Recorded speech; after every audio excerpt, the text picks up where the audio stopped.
Well, the Energy Department says the ball is in the court of Congress, while some lawmakers say it's best if Malacañang or the Finance Department suspends the excise taxes on oil products. So who has the power now to lower pump prices? Let's get answers from Senate Energy Committee Chairman, Senator Win Gatchalian. Senator Win, thank you so much for joining us on The Final Word. So the clamor is growing ever louder. Suspend the excise tax on oil products. Who has the power to suspend it? Congress or the Department of Finance or President Duterte? Because there's a faster way to caution the impact of increasing price of fuel for our drivers. And this is to reactivate the Pantawid Pasada program. This is a tried and tested program already. We have done that in the past. We've done that in many of the aberrations in world oil prices. And this is the fastest way, and it's not as expensive. If you suspend excise tax, you will actually forgo about 300 billion in revenues. But with Pantawid Pasada, it's about 1.1 billion to about 1.5 billion in targeted subsidies. So in other words, what we need to do right now is caution the impact for our drivers by giving them targeted subsidies. And you don't need to amend any law. Tomorrow, you can activate that right away. Pantawid Pasada, but this is for the public utility drivers, Senator Win. But of course, with rising prices in fuel, this also cascades not only to them, but also to the consumers like you and me and to all our kababayans. So are you saying then, Senator, you do not support the suspension of the excise tax on oil products, just like some of your colleagues in the Senate? It's an option that we can look at, but it will take time. Number one, it's easier said than done, Rico. If you suspend excise tax, you have to alert all the BIR offices of this new regulation. And you have to change a lot of things administratively. So by the time we change all the administrative processes, prices have gone down. We have to remember that this is an aberration, because a lot of the economies are opening up already and supply is tight. But once supply goes up again, prices will go down. So in other words, we will forgo a lot of revenues for a aberration that is short-term in scope. So what we need is an immediate cautioning.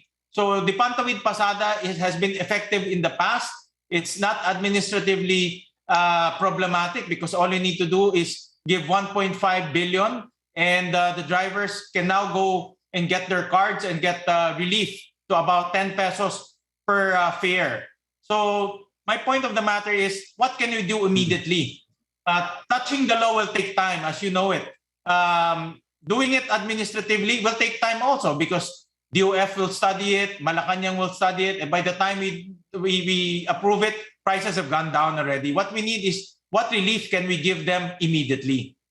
But Senator, a lot of people are saying this is not an aberration. No? It has already gone up for 8 consecutive weeks and significant increase since January 2021.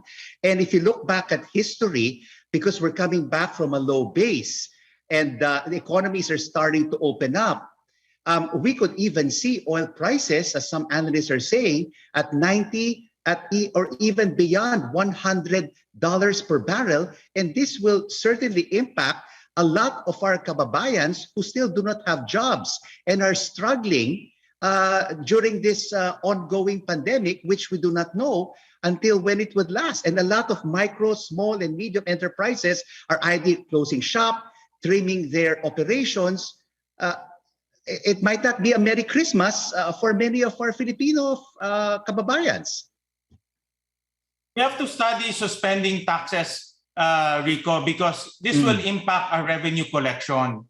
I'm not ruling that out, but I know that we have a lot of things to pay. Number one, the vaccines. Number two, the salaries of our nurses and our doctors. Number three, ayuda, potentially, later on, if we do have to lock down again. So touching revenue will be economically very risky for us, as opposed to a targeted measure. True, the economies are opening, but supply will also catch up later on. The reason why oil prices are going up because supply has been cut down by as much as 40% globally. But OPEC will revive those supply once again once they see that prices are going up. So this is an aberration, and historically prices have just hovered around $40 to about $60 per barrel. It hasn't gone up this much for a long time. Right. And Senator, the Department of Energy is also asking Congress to amend the oil deregulation law. What is your stand on this? We can look at that. The oil deregulation law is about 26 years old already. And one of the things that I want to amend it in that law is the transparency provision. True that the oil industry is deregulated, meaning all the capital needed to import petroleum is in the hands of our private sector. And they're allowed to make money. They're allowed to import oil and to sell to our consumers. But we have to make sure that they're not abusing this system by making sure that transparency is being practiced and government is entitled to that transparency. It happened in the past. No? Situation like this, a lot of private companies abuse that. So we have to make sure that the private companies are not taking advantage of this type of situation. Thank you so much for joining us on The Final Word, Senator Gatchalian, and sharing with us the clamor for suspending the excise tax on oil products. Well,